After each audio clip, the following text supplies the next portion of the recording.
প্রধানমন্ত্রী নরেন্দ্র মোদীর আমন্ত্রণে এবং ভারত রাশিয়া শীর্ষ বার্ষিক সম্মেলনে যোগ দিতে বৃহস্পতিবার ভারতে এসেছেন পুতিন। রুশ প্রেসিডেন্টের নিরাপত্তার জন্য ভারতে 5 স্তরীয় নিরাপত্তা বলয় তৈরি করা হয়েছে। রুফটপ স্নাইপার, ড্রোন দিয়ে আকাশপথে নজরদারি, এআই ভিত্তিক ফেস রিকগনিশন নজরদারি, বোম ডিসপোজাল স্কোয়াড এবং স্পেশাল রেসপন্স টিম। যারা যারা আমার চ্যানেলে নতুন তাদের সকলের কাছে রিকোয়েস্ট, প্লিজ চ্যানেলটিকে একটু সাবস্ক্রাইব করে দেবেন।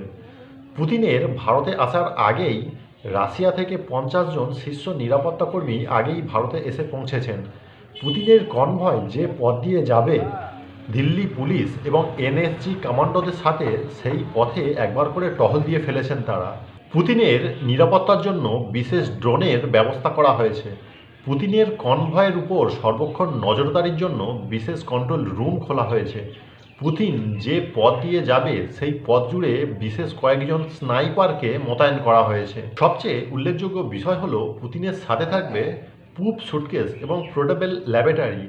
পুতিন যে দেশে যান, পুতিনের সিকিউরিটিরা এগুলো সাথে নিয়ে যান। পুতিনের স্বাস্থ্যের তথ্য গোপন রাখতে এবং বায়োলজিক্যাল সিকিউরিটির অংশ হিসাবে পুতিনের সিকিউরিটিরা এগুলো সাথে নিয়ে যান।